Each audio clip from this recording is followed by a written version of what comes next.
Global concerns को, fade के move को, या इन्फ्लेशन चैलेंज को, या क्रूड को अंडरस्टिमेट कर रहे हैं क्या? नहीं, ये कहना तो मुश्किल होगा। एक्चुअली उसमें वॉलेटिलिटी बहुत ज्यादा है, इसलिए ऑब्जर्व करने की जरूरत है। जहां तक फेड का सवाल है, जैसा कि लक्ष्मी ने भी अभी बताया कि जो ये एक तरह से एक मार्केट ने एक्सेप्ट कर लिया है कि एक रेट हाइक और फेड से आएगा। और वैसे भी अगर फेड बढ़ाता भी है, उसका मतलब ये नहीं कि आरबीआई भी रेट बढ़ाने की तरफ बढ़ेगा। फेड ने 525 बेसिस पॉइंट रेट बढ़ाए हैं इस साइकिल में, इंडिया ने सिर्फ 250 बेसिस पॉइंट। तो हर एक की अपनी अपनी इकोनॉमी की सिचुएशन है, उस हिसाब से वो रिएक्ट कर रहे हैं।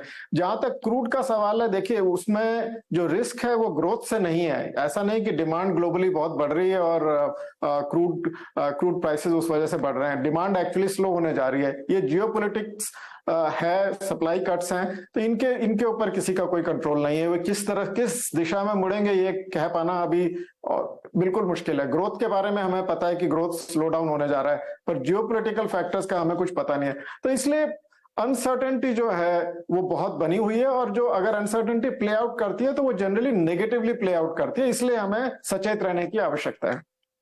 जी सुनील सर, लास्ट क्वेश्चन आपसे, क्या मार्केट जरूरत से ज्यादा फेड और ग्लोबल कंसर्न और तेल ऑयल सबको भाव दे रहा है क्या? जब अपनी डोमेस्टिक इकोनॉमी इतनी स्ट्रांग है तो यहाँ पे फोकस करें ना हम।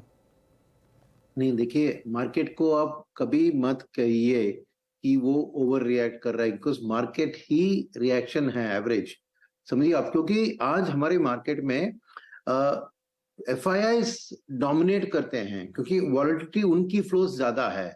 तो आप मार्केट की बात करें तो एक्चुअली एफआईआई फ्लोज की बात कर रहे हैं। तो एफआईआई फ्लोज सेंसिटिव है, क्योंकि सभी इमर्जिंग देश के अंदर फ्लोज कम हो रहे हैं क्योंकि रेट हाइक और स्ट्रॉन्ग डॉलर के कारण। मगर उनके अंदर ऑयल रिलेटेड जो इंपैक्ट है वो खाली इंडिया में होता है नेगेटिवली, क्योंकि ब्राजील, सऊदी अरेबिया, रशिया, ये सब ऑयल एक्सपोर्टर्स हैं। तो जब तेल का दाम बढ़ रहा है, उन इकोनॉमीज के लिए अपनी जो कंट्री की हालत बेहतर हो रही है और हमारी हालत उतनी अच्छी नहीं होती है। तो डाइवर्शन ऑफ फ्लोस होता है। जो भी थोड़ा बहुत इमर्जिंग मार्केट के अंदर फ्लोस आते हैं, वो एक ऑयल राइजिंग टाइम में उन देशों की मार्केट के ऊपर डाइवर्ट होते हैं और हमारे देश से पैसा निकलता है। तो मैं ओवर रिएक्शन नहीं कहूंगा, ये उनकी थॉट प्रोसेस है कि 83% अगर हम तेल इंपोर्ट कर रहे हैं, उसका कई जगह पे ट्रेड डेफिसिट और करंट अकाउंट डेफिसिट से ये प्रॉब्लम आरबीआई ने एड्रेस की क्या, जो आपकी कंसर्न है? सुनील सर, मेरा क्वेश्चन ही, मैं दोबारा इसीलिए आप लोगों से पूछ रहा था कि जो ये प्रॉब्लम आप बता रहे हैं, इसको एड्रेस किया गया इस पॉलिसी में, या इससे एकदम अलहदा पॉलिसी रक्षा इसको रखना चाहिए? नहीं, करेंसी आपकी सर 84 की तरफ पहुंच रही है और हमको उसकी कोई चिंता ही नहीं है,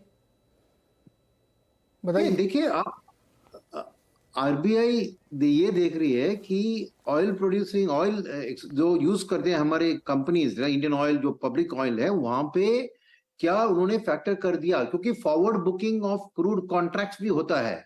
तो डेटा उनके पास आता है कि कितना future oil price high already factored है इंडियन इकोनॉमी की इन्फ्लेशन। क्योंकि अगर तेल का दाम और बढ़ता है और आप कह रहे हैं कि आरबीआई ने कुछ नहीं किया उसके बारे में, तो समझिए कि गवर्नमेंट के पास एक्साइज ड्यूटी का एक लीवर है, राइट। दूसरी बात यह है कि inflation at the ground level पे कैसे ट्रांसलेट होता है, ये बात अलग है। तो ये जरूरी नहीं है कि आरबीआई हर एक ऑयल ट्रेंड को पहले से ही उसको अटैक करे।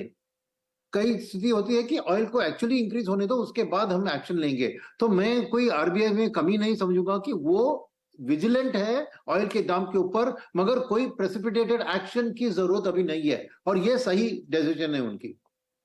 ओके, तो आरबीआई की पॉलिसी में स्टेटस को रखा गया और नजर बनी रहेगी ऑयल पे, दुनिया भर की जितने भी कंसर्न, फूड इन्फ्लेशन पे, या कोई अलग जियोपॉलिटिकल सिचुएशन क्रिएट होती है तो, और बाजार इसको फिलहाल अच्छे से एक्सेप्ट कर रहा है, उसको पसंद आ रही है, और मार्केट में एक अच्छी रैली यहाँ पे बनती हुई दिख रही है।